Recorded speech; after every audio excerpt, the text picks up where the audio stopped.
Mais Paris, est-ce que vous êtes là? Paris, est-ce que vous êtes là? Qu'est-ce que ça fait chaud au cœur?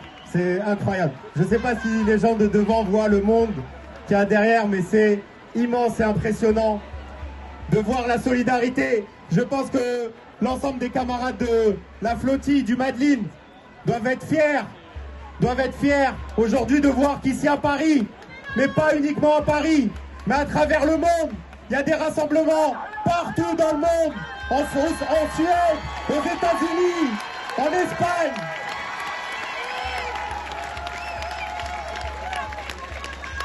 Et bien évidemment, au nom de Révolution Permanente, on exige la libération immédiate de l'ensemble des passagers du Madeline. Mais on exige aussi la libération immédiate du peuple palestinien.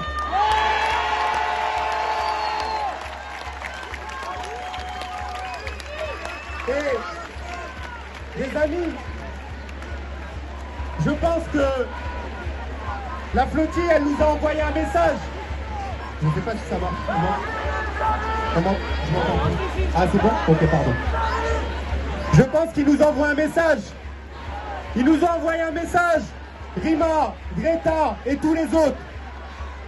À travers cette action qui est symbolique, mais qui est ô combien importante, ils nous envoient un message de courage et d'espoir. Et ils nous disent, à toutes et à tous, il faut que la peur change de camp. Et il est temps qu'on prenne exemple sur ce qu'ils viennent de faire. Peu importe la répression, peu importe les coups qu'ils veulent nous mettre, il faut absolument qu'il y ait un réveil internationaliste, anti-impérialiste ici en France.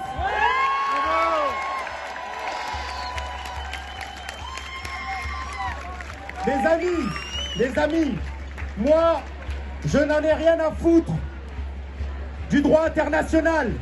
Parce que... Et vous savez pourquoi?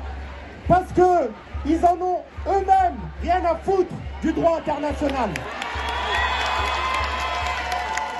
Et c'est pas nous, c'est pas les travailleuses, les travailleurs, la jeunesse, c'est pas dans les quartiers populaires qu'on a réfléchi à l'ONU, à la Cour pénale internationale. C'est pas nos juridictions, c'est eux qui ont mis ça en place. Et ils nous montrent une chose, que lorsque ce sont les puissances impérialistes qui sont, eux, les criminels, le seul droit international qu'ils respectent, le seul et unique droit international que Netanyahou, Trump et les autres respectent, c'est le droit d'écraser les peuples et d'opprimer tout le monde.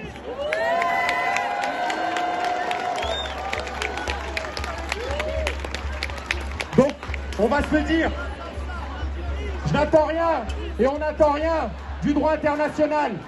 Et on n'attend rien d'Emmanuel Macron. Et on n'attend rien du gouvernement. La solution, les amis, la solution, c'est nous, c'est vous.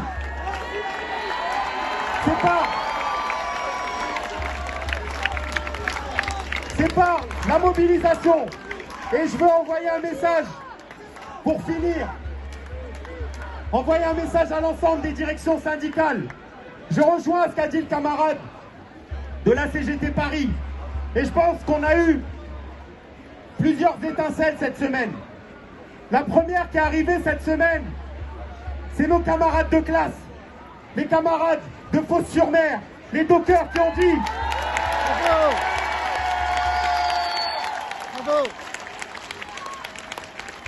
Qui ont mis un stop et qui ont dit c'est fini. On ne participera pas à votre génocide et à cette complicité. Et il y a d'autres dockers qui ont suivi l'exemple. C'est nos frères italiens à Gênes. Bravo.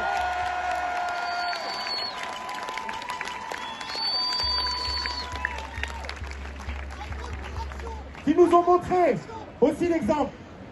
Et donc je dirais qu'on a eu 3 étincelles cette semaine. Les dockers de Marseille, de Gênes et les camarades du Matin.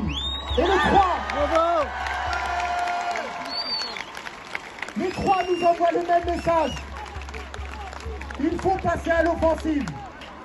Et je pense les amis, quand je vois le nombre de gens qui avec un appel en même pas 24 heures sont capables de blinder la place de la République, je pense que si on se laissait quelques journées, quelques semaines de travail pour pouvoir militer sur le terrain, on serait capable d'avoir une journée de grève nationale ici en France.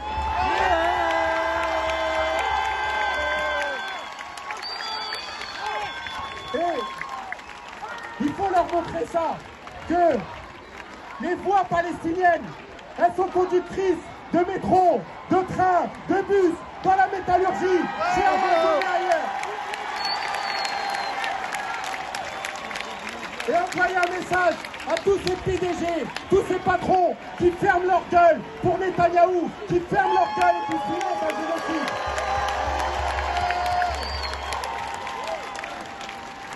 Que c'est la force des travailleurs, il n'y a rien qui tourne dans ce monde-là. Et maintenant, il est temps d'utiliser cette force pour mettre fin à la barbarie et à la boucherie de ce génocide.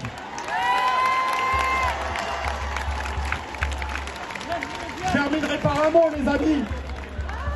Mais vous savez, le 18 juin prochain, j'ai un procès pour apologie du terrorisme. Aussi pour le soutien au peuple palestinien. Et ce que vivent nos camarades du Matin aujourd'hui, c'est un lien direct avec la répression ici. Si Netanyahou a pu arrêter Rima Hassan, c'est parce qu'ici il nous réprime. C'est parce qu'ici il nous attaque. C'est parce qu'ici on dissout des organisations comme Urgence Palestine. Et donc les amis, je pense que chaque étape contre la répression, il faut en faire des écoles de guerre. Il va falloir que la peur change de camp. Libérer les camarades du Matin, libérer la Palestine. Vive nous! Résistance.